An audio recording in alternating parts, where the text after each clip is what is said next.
जंगल में सब पक्षियों ने अपना अपना घोंसला पेड़ों पर बनाया हुआ था। सिर्फ एक कालू कौवे का घर था जो जमीन पर बना हुआ था, जो बहुत बड़ा होने के साथ साथ बहुत खूबसूरत भी था। कालू कौवे के घर के पास ही खूबसूरत पार्क भी था जहाँ जग्गू खेल रहा था। उस पार्क के पास कीकी, गुड़िया और कुकू भी खड़े थे। कीकी, कुकू, गुड़िया, आ जाओ, हम मिलकर खेलते हैं। क्या सच में? हाँ हाँ, आ जाओ। नहीं नहीं, अगर इसके पापा आ गए तो वो हमें मारकर भगा देंगे। पापा आज घर नहीं है, वो शहर वाले जंगल के हुए हैं, आ जाओ। वो सब चले जाते हैं और जग्गू के साथ खेलने लगते हैं। सब बच्चे झूले लेते हैं, फुटबॉल के साथ खेलते हैं, खूब मस्तियाँ करते हैं। बच्चे खेल ही रहे थे कि कालू कौवा अपनी मोटर बाइक पर आता है। क्या कर रहे हो तुम सब यहाँ? निकल जाओ यहाँ से। पापा, ये मेरे साथ खेलने आए हैं। कितनी बार कहा है, इन गरीब गंदे बच्चों के साथ मत खेला करो। पापा, हमें हमारे टीचर ने बताया है कि कोई भी छोटा बड़ा नहीं होता, अमीर हो या गरीब, हमें मिलकर प्यार मोहब्बत से रहना चाहिए। चुप करो, मेरे उस्ताद ना बनो। चलो घर चलो, और तुम निकलो, जल्दी करो, आइंदा दोबारा मुझे यहाँ नजर मत आना। सब छोटे पक्षी उदास होकर वहाँ से चले जाते हैं। गुड़िया, कुकू और कीकी नदी पर जाकर बैठ जाते हैं। क्या सब अमीर पक्षी ऐसे ही होते हैं? कितने बुरे होते हैं ये अमीर पक्षी। ऐसा नहीं है, सब ऐसे नहीं होते। कालू अंकल को कुछ ज्यादा ही घमंड है अपनी दौलत पर। काश हम भी अपने लिए एक सुंदर पार्क बना सकते। रानो चिड़िया बच्चों की बातें सुन रही थी। रानो चिड़िया वहाँ आती है। बच्चों, क्या हुआ है? क्या किसी ने कुछ कहा तुम्हें? मम्मा, वो कालू अंकल हर बार हमें अपने पार्क से निकाल देते हैं। उन्होंने हमारी इतनी इंसल्ट की। मम्मा, मेरा तो दिल चाह रहा था कि कोई पत्थर उठाकर उन्हें मार दूं। नहीं बेटा, ऐसे नहीं कहते। चलो अब घर चले। रात हो जाती है। गुड़िया और कुकू सो जाते हैं। रानो चिड़िया अभी जाग रही थी। बच्चों के लिए, इनकी खुशी के लिए हमें एक पार्क बनाना चाहिए। मैं कल ही पक्षियों से बात करूंगी। ऐसा सोचते सोचते रानो चिड़िया भी सो जाती है। अगले दिन रानो चिड़िया सब पक्षियों को इकट्ठा करती है। आप सबको तो पता ही है, बच्चे पार्क जाना और खेलना कितना पसंद करते हैं। बच्चे कालू कौवे के पार्क के बाहर खड़े रहते हैं और वो उन्हें डांट कर भगा देता है। मैं चाहती हूँ कि हम बच्चों के लिए एक खूबसूरत पार्क बनाएं ताकि हमारे बच्चे कालू कौवे के पार्क में ना जाएं और उस काले कौवे की जली कटी बातें ना सुने। ये तो रानो बहन, आप बिल्कुल ठीक कह रही हैं। फिर तो हमारे बच्चे बहुत खुश होंगे। आज तो मौसम कुछ ठीक नहीं है, लगता है आज बारिश आएगी। रात को मैंने न्यूज़ में भी देखा है, तो इसलिए हम काम कल से शुरू करेंगे। हाँ ठीक है, हम कल से पार्क बनाने का काम शुरू कर देंगे। फिर सब पक्षी अपने अपने घरों को चले जाते हैं। कुछ ही देर बाद तेज बारिश शुरू हो जाती है। जब भी बादल की गरजने की आवाज आती, रानो चिड़िया के बच्चे डर जाते। मम्मा, मुझे डर लग रहा है, हौसला भी हिल रहा है। बच्चों, जल्दी से बाहर चलो। रानो चिड़िया अपने बच्चों को लेकर घर से बाहर चली जाती है। अभी वो घर से बाहर ही गए थे कि उनका घर टूट जाता है और पेड़ से नीचे गिर जाता है। मम्मा, हमारा घर गिर गया, हम कहाँ जाएंगे? गुड़िया बेटी, परेशान ना हो, हम सब साथ हैं, हम अपना घर फिर से बना लेंगे। मम्मा, मुझे सर्दी लग रही है। जंगल के बाकी पक्षियों के घर भी तेज हवा से गिर जाते हैं। वो सब रानो चिड़िया के पास आते हैं। रानो बहन, हमें एक बार कालू कौवे से मदद मांगनी चाहिए। हो सकता है वो हमें एक रात के लिए अपने घर में जगह दे दे। मुझे नहीं लगता कि वो हमें अपने घर में जगह देगा। एक बार कोशिश करके देखते हैं। फिर सब पक्षी कालू कौवे के घर जाते हैं और दरवाजे पर दस्तक देते हैं। कालू कौवा बाहर आता है। तुम सब यहाँ? कालू भाई, हमारी मदद करें, बारिश में हमारे घर गिर गए हैं, हमारे बच्चे ठंड से कांप रहे हैं। तुम सब ने ये सोच भी कैसे लिया कि मैं तुम्हें अपने घर में आने की इजाजत दूंगा? भाग जाओ यहाँ से। हमें ना सही, हमारे बच्चों को ही थोड़ी जगह। कोई जगह नहीं, मेरे घर में किसी भी गरीब के लिए कोई जगह नहीं है। ऐसा कहकर कालू कौवा दरवाजा बंद कर लेता है और सब पक्षी मायूस होकर वहाँ से चले जाते हैं। वो सब पक्षी अपने अपने बच्चों को लेकर बड़े पेड़ के नीचे बैठ जाते हैं। पक्षियों ने अपने अपने बच्चों को अपने पंखों में छुपा लिया था। जैसे तैसे रात गुजर जाती है। अगर हम सब मिलकर काम करें तो हम कालू कौवे से ज्यादा सुंदर घर बना सकते हैं जिसमें हम सब मिलकर रहेंगे। हाँ रानू बहन, आप ठीक कह रही हैं। हम अपने घर के सामने सुंदर पार्क भी बनाएंगे। बारिश रुक जाती है और सब पक्षी मिलकर घर बनाने की तैयारियों में लग जाते हैं। कोई लकड़ियां लेकर आता है तो कोई खाने के लिए भोजन। तोता नदी से पानी लाकर सबको पिला रहा था। सब पक्षी मेहनत से और मिलकर काम करते हैं और अपने लिए एक बड़ा सा सुंदर घर बना लेते हैं जो कालू कौवे के घर से ज्यादा बड़ा और ज्यादा सुंदर था।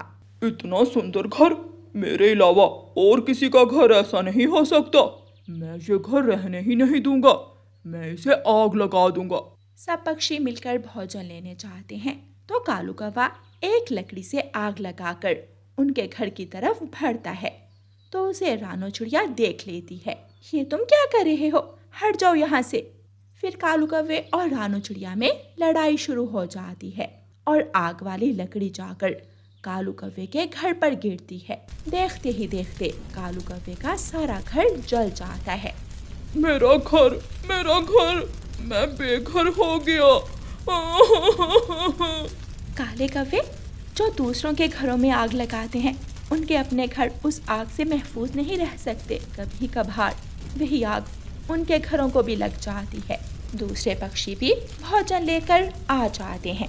इस घर के साथ इस कालू कौवे का घमंड भी खाक में मिल गया। मुझे माफ कर दो, मुझसे बहुत बड़ी भूल हो गई, मुझे माफ कर दो। क्या मैं भी तुम्हारे घर में रह सकता हूँ? नहीं, इस घर में सिर्फ साफ दिल पक्षी ही रह सकते हैं, जिन दिलों में मोहब्बत हो, प्यार हो। तुम जैसे दुष्ट कौवों की हमारे घर में कोई जगह नहीं है, चले जाओ यहाँ से। फिर कालू कौवा अपने जले हुए घर को देखकर रोता रहता है। प्यारे दोस्तों, इस कहानी को लाइक, अपने दोस्तों के साथ शेयर और चैनल को सब्सक्राइब करना बिल्कुल मत भूलना। आपका धन्यवाद।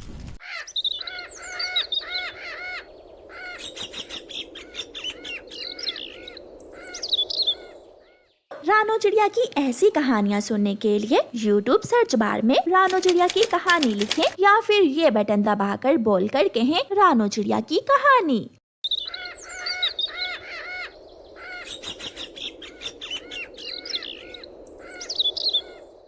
दूर किसी जंगल में छोटे बड़े सभी पक्षी खुशी खुशी रहते थे। सुबह सुबह छोटे पक्षी बाहर खेल रहे थे जबकि बड़े पक्षी दाने की खोज में निकल जाते हैं। जंगल का माहौल बहुत पुरसुकून था। खूबसूरत फूल हवा से झूम रहे थे। जग्गू हर रोज की तरह आज भी जंगल से बाहर इंसानों की बस्ती की तरफ निकल जाता है। जग्गू हर रोज चिड़ियाघर जाता और शिकारी का डाला हुआ दाना खा लेता। मालिक, आप इस काले कौवे के बच्चे को दाना क्यों डालते हो? आखिर ये आपके किस काम का है? तुम जानते हो कि मैं फायदे के बिना कुछ भी नहीं करता हूँ। तुम बस देखते जाओ। इसी तरह जग्गू हर रोज वहाँ जाता और तरह तरह के भोजन खाता। जग्गू, तुम्हारे जंगल में भी तो फल होंगे। हाँ है तो, मगर उनका फल बहुत जल्द खत्म हो जाता है। पक्षी जो इतने ज्यादा हैं खाने वाले। मेरे पास एक आइडिया है। अगर तुम उन पक्षियों को किसी तरह मेरे पास ले आओ तो सारे जंगल के फल तुम्हारे होंगे। हाँ, और मेरे मम्मा पापा के भी। मगर वो मेरे कहने पर यहाँ कैसे आएंगे? शिकारी जग्गू को सारा प्लान बताता है। ये आइडिया तो बहुत अच्छा है, अब मैं चलता हूँ। जग्गू वहाँ से चला जाता है। अब होगा मेरे इन पिंजरों में पक्षियों का इजाफा। अब आएगा मजा। जग्गू कहाँ गए थे? कब से मैं तुम्हें ढूंढ रही हूँ। मम्मा, मैं तो कुकू के साथ नदी पर गया था। झूठ झूठ बोल रहे हो जग्गू तुम। कुकू तो अपने घर अपनी मम्मा के पास बैठा हुआ था। मम्मा, मैं एक जरूरी काम से गया था। कौन सा जरूरी काम? वो मैं आपको बाद में बताऊंगा। देखना, आपको और पापा को खुश कर दूंगा। अपने बेटे की बात सुनकर गोरी कौवी खुश हो जाती है। उसे लगता है कि उसका बेटा उसे सरप्राइज देने वाला है। रात हो जाती है। जग्गू खाना खाकर सो जाता है। मम्मा, जग्गू हर रोज इंसानों वाली बस्ती की तरफ जाता है।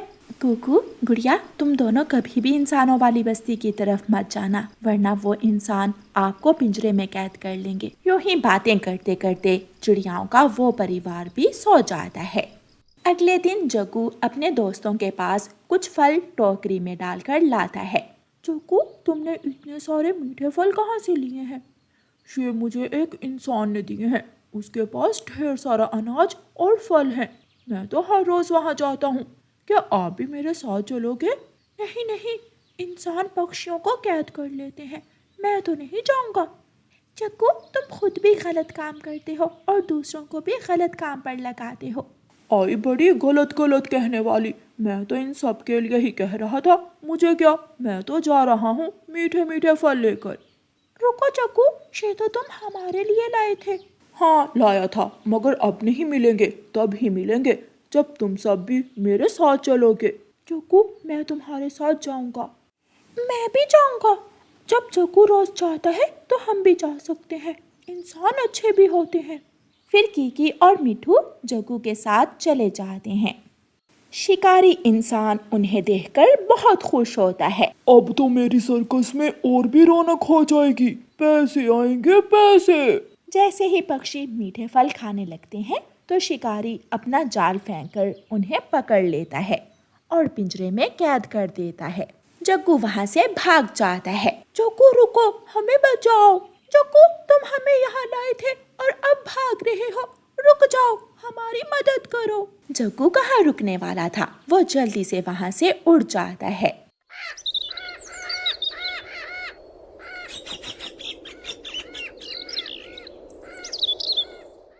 जंगल जाकर जग्गू सब बड़े पक्षियों को जमा करता है और उन्हें बताता है। वो कीकी और मिठू को शिकारी ने पकड़ लिया है। वो पिंजरे में कैद हैं।